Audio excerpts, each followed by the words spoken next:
Hello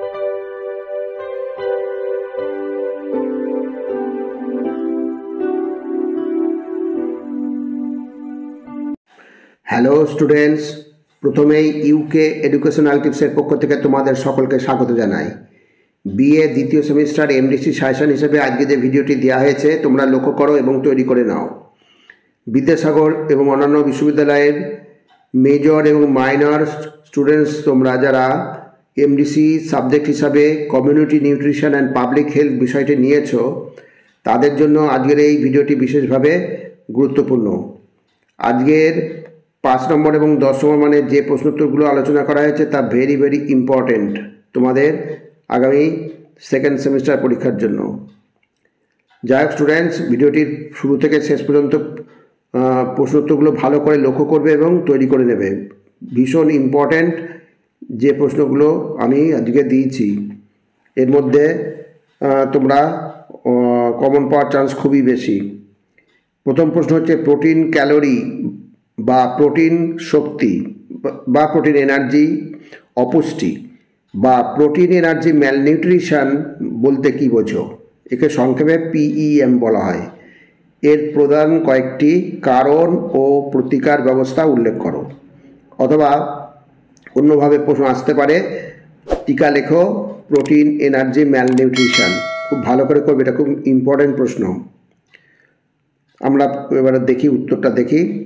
protein energy malnutrition বা PEM প্রধানত protein বা ক্যালোরি বা প্রোটিন ক্যালোরি উভয়েরই অভাবে বা সংক্রমণজনিত কারণে শিশু ও প্রাক বিদ্যালয়গামী শিশুদের দেহে যে অপুষ্টিজনিত শারীরিক ও মানসিক অবস্থার সৃষ্টি হয় তাকে প্রোটিন এনার্জি ম্যালনিউট্রিশন বা সংক্ষেপে পিইএম বলে।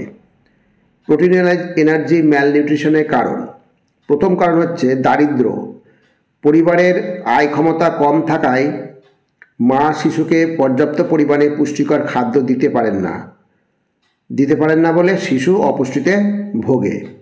2 নম্বর, নিম্নমানের খাদ্য। বেশিরভাগ সময় স্থানীয়ভাবে উৎপাদিত ধান, গম, জোয়ার, বাজরা, রাগি প্রভৃতি খাদ্যকেই শিশুকে খাওয়ানো হয়। ফলে শিশুর দেহে প্রোটিনের ঘাটতি ঘটে ও অপুষ্টি দেখা দেয়। নেক্সট 3 নম্বর, বদলি খাদ্য প্রদানে অনিয়ম। শিশুকে বদলি খাদ্য দিতে দেরি হলে বা অনিয়মিত হলে বা বদলি খাদ্য সম্পর্কে স্বচ্ছ ধারণার অভাবেও শিশুর অপুষ্টি দেখা দেয়। বদলি খাদ্য বলতে তোলা খাদ্য, বাইরে থেকে যে খাদ্য দেওয়া হয়। এবার হচ্ছে ক্রনিক জীবাণু সংক্রমণ। ক্রনিক জীবাণু সংক্রমণের ফলে অ্যাসকেরিয়াসিস, জিয়ার্ডিয়াসিস, অ্যামিবাইসিস প্রভৃতি অসুস্থ শিশুর খাদ্য গ্রহণে অনীহা তৈরি হয়, যা দীর্ঘায়িত হলে অপুষ্টিজনিত অবস্থার সৃষ্টি হয়। নেক্সট 5 নম্বর হচ্ছে অস্বাস্থ্যকর পরিবেশ। দূষিত অস্বাস্থ্যকর পরিবেশ, অনুন্নত জল নিকাশি ব্যবস্থা, ব্যক্তিগত পরিচ্ছন্নতার অভাব, বিশুদ্ধ পানীয় জলের অভাব প্রভৃতি কারণেও শিশুদের মধ্যে ঘন রোগ সংক্রমণ ও অপুষ্টি পরিলক্ষিত হয়। এবার 6 নম্বর, ধর্মীয় সংস্কার ও সামাজিক রীতিনীতি। ধর্মীয় সংস্কার ও সামাজিক রীতিনীতি অনেক সময়ই মানুষের মনে খাদ্য সংক্রান্ত নানা ভ্রান্ত ধারণার সৃষ্টি করে। ফলে শিশুরা সঠিক খাদ্য পায় না ও যথার্থ পুষ্টি লাভে বঞ্চিত হয়। 7 নম্বর, সময়ের আগেই মাতৃস্তন্য পান বন্ধ করা। শিশুর 6 মাস বয়সের পূর্বে উপযুক্ত তোলা খাবারের ব্যবস্থা না করে যদি মাতৃস্তন্য দেওয়া বন্ধ করা হয় তাহলে শিশুরা উপযুক্ত ক্যালোরি লাভে বঞ্চিত হয় এবং অপুষ্টির শিকার হয়। নেক্সট 8 নম্বর, রোগ সংক্রমণ। দেখো রোগ সংক্রমণ 8 নম্বর পয়েন্টটা। ঘন রোগ সংক্রমণও শিশুদের অপুষ্টির অন্যতম কারণ। ডায়রিয়া, হাম, শ্বসনযন্ত্রের সংক্রমণ প্রভৃতির ফলে শিশুদের দেহে ঋণাত্মক প্রোটিন ও এনার্জি ব্যালেন্স পরিলক্ষিত হয়। নেক্সট, চিকিৎসার অভাব।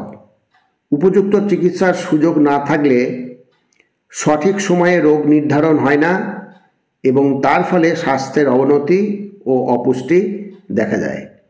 এবার 10 নম্বর লাস্ট পয়েন্ট, টিকাকরণের অভাব। অনেক সময় দেখা যায় শিক্ষার অভাব ও অজ্ঞতার কারণে বাবা মায়েরা সঠিক সময়ে শিশুদের বিভিন্ন টিকাগুলি দেন না। টিকাকরণের অভাবের ফলে শিশুর দেহে রোগ প্রতিরোধ ক্ষমতা গড়ে উঠতে পারে না, ফলে শিশুর দেহে প্রোটিন ক্যালোরির অভাবজনিত অপুষ্টি দেখা দেয়। এবার প্রোটিন এনার্জির অভাবজনিত অপুষ্টির প্রকারভেদ। রোগের লক্ষণ অনুযায়ী প্রোটিন এনার্জি ম্যালনিউট্রিশন বা পিএম 3 প্রকার, যথা ম্যারাসমাস কোয়াশিওরকর আর ম্যারাসমিক কোয়াশিওরকর। এই ম্যারাসমাস আর কোয়াশিওরকর এই দুটো খুব ভেরি ইম্পর্টেন্ট। এই যে অপুষ্টিজনিত রোগ, এই দুটো সম্পর্কেও টিকা হিসাবে চলে আসতে পারে। এবার প্রোটিন এনার্জি ম্যালনিউট্রিশনের প্রতিকার বা প্রতিরোধ ব্যবস্থা। প্রথম হচ্ছে আর্থিক অবস্থার উন্নয়ন। জনগণের আর্থিক অবস্থার উন্নতির ব্যবস্থা করতে হবে, কারণ সচ্ছল পরিবারই শিশুর প্রয়োজনীয় পর্যাপ্ত খাদ্য সরবরাহ করতে সক্ষম হয়। 2 নম্বর হচ্ছে উন্নত পুষ্টিমূল্যযুক্ত খাদ্য সরবরাহ। প্রোটিন এনার্জি অপুষ্টি প্রতিরোধের জন্য শিশুকে পর্যাপ্ত পরিমাণে উদ্ভিজ্জ প্রোটিনের সঙ্গে সঙ্গে প্রথম শ্রেণীর প্রোটিনও সরবরাহ করতে হবে। এবার 3 নম্বর হচ্ছে পুষ্টি শিক্ষার ব্যবস্থা। মায়েদের খাদ্য পুষ্টি সংক্রান্ত যথোপযুক্ত শিক্ষা প্রদানের ব্যবস্থা করতে হবে। মাতৃ দুগ্ধ পান ও বদলি খাদ্যের দ্বারা শিশুর প্রোটিন ক্যালোরি চাহিদা মেটানো সম্ভব, এ বিষয়ে তাদের ধারণা দিতে হবে। 4 নম্বর হচ্ছে পরিপূরক খাদ্য প্রদান। প্রাক বিদ্যালয়গামী শিশুদের প্রোটিন ক্যালোরি অপুষ্টি দূরীকরণের ক্ষেত্রে পরিপূরক খাদ্য গুরুত্বপূর্ণ ভূমিকা পালন করে। এইবার হচ্ছে অনিয়মিত স্বাস্থ্য পরীক্ষা ও টিকা প্রদানের ব্যবস্থা।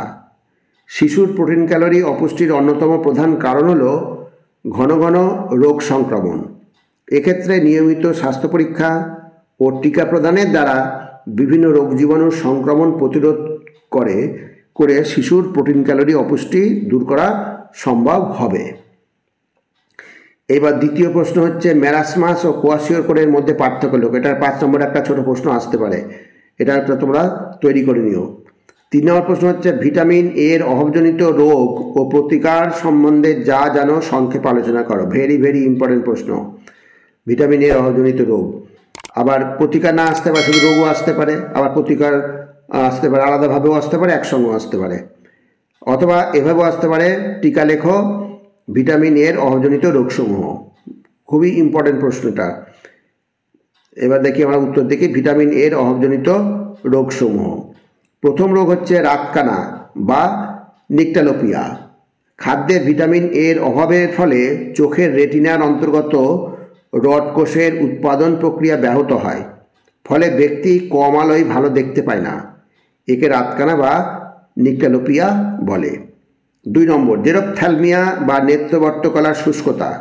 ভিটামিন এর অভাবে প্রথম অবস্থায় চোখের আবরণীকলার কোষ শুকিয়ে যায়, তার ফলে নেত্রবর্তকলা বা কনজাংটিভা শুষ্ক, পুরু, কুঞ্চিত ও রঞ্জকযুক্ত হয় এবং পরে শুষ্কতা চোখের মণি পর্যন্ত প্রসারিত হলে চোখের মণির উজ্জ্বল চকচকে ভাবটি নষ্ট হয়ে যায় এবং চোখের মণি ধোঁয়াটে, অস্বচ্ছ, ঘোলাটে ভাব ধারণ করে। চোখের যে অবস্থা সৃষ্টি হয় তাকেই বলা হয় কি জেরপ্থ্যালমিয়া। এবার 3 নম্বর বিটর স্পট। প্রধানত ভিটামিন এর অভাবে শিশুদের চোখে কনজাংটিভা স্তরে রেটিনা কেরাটিন সঞ্চিত হয়ে যে ডিম্বাকার বা ত্রিকোণাকার বা অনিয়তাকার সাদা রঙের পেঁয়াজ বা আস্তরণ সৃষ্টি করে তাকে বিটর স্পট বলে। বিটর স্পট প্রকৃতপক্ষে কর্নিয়াতে সৃষ্ট শুষ্কতার প্রসারিত রূপ। এবার 4 নম্বর কেরাটোম্যালেশিয়া, আর একটা চোখের রোগ।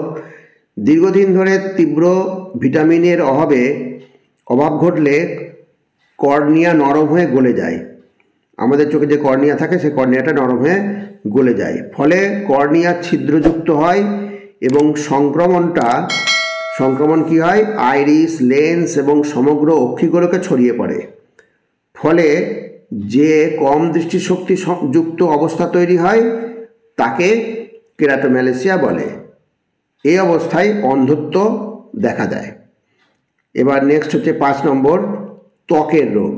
ভিটামিন এর অভাবে ত্বকের রোমকূপে কেরাটিন রঞ্জক জমে যাওয়ার ফলে ত্বক ব্যাঙের চামড়ার মতো গুটিযুক্ত কর্কশ হয়।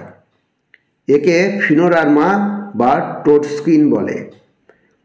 এখান থেকে ছোটো ছোটো প্রশ্ন আসতে পারে, অর্থাৎ এগুলো পড়া থাকলে তোমার ছোটো প্রশ্ন আসতে পারে, তোমরা উত্তর করতে পারবে। এবার 6 নম্বর, মিউকাস আবরণীর সমস্যা। ভিটামিন এর অভাবে মিউকাস আবরণীর মিউকাস নিঃসরণের ক্ষমতা হ্রাস পায়, ফলে শুষ্কতার সৃষ্টি হয়। সাধারণত শ্বসনতন্ত্র, জননতন্ত্র, পরিপাকতন্ত্র প্রভৃতি ক্ষতিগ্রস্ত হয় এবং শোষণে ত্রুটি পরিলক্ষিত হয়। এবার প্রতিকার ব্যবস্থা। ভিটামিন এর অভাবজনিত রোগের প্রতিকার ব্যবস্থা।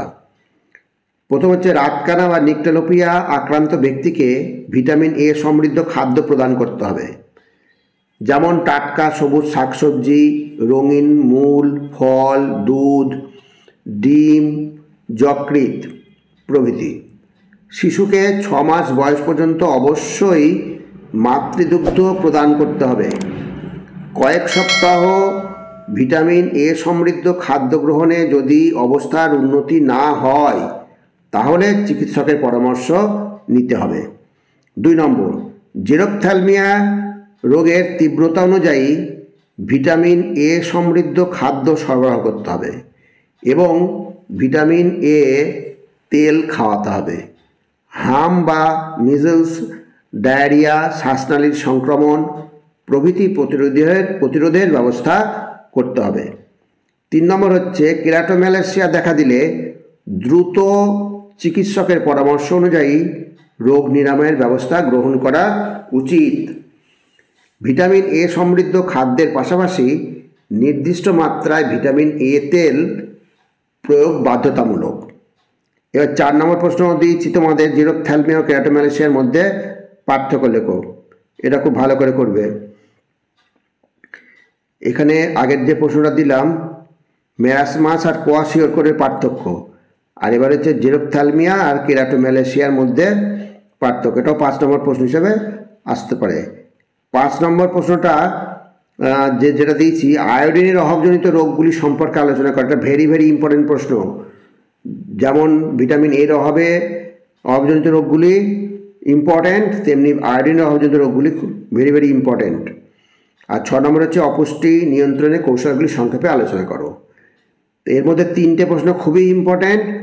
এক হচ্ছে প্রোটিন এনার্জি ম্যালনিউট্রিশন, ভিটামিন এর অভাবজনিত রোগগুলো প্রতিকার অবস্থা, আর হচ্ছে আয়োডিনের অভাবজনিত রোগগুলি সম্পর্কে আলোচনা। এই 3টে খুবই ভালো করে করবে, বাদ বাকিগুলো একটু দেখে যাবে। যাই হোক স্টুডেন্টস, ভিডিওটি যদি ভালো লাগে অবশ্যই সাবস্ক্রাইব করো, এর সাথে একটা লাইক দিও এবং তোমার ফ্রেন্ডসদের মধ্যে ভিডিওটি শেয়ার করো। তাহলে স্টুডেন্টস আজকে এখানেই শেষ করি। তোমরা সকলে ভালো থেকো, সুস্থ থেকো।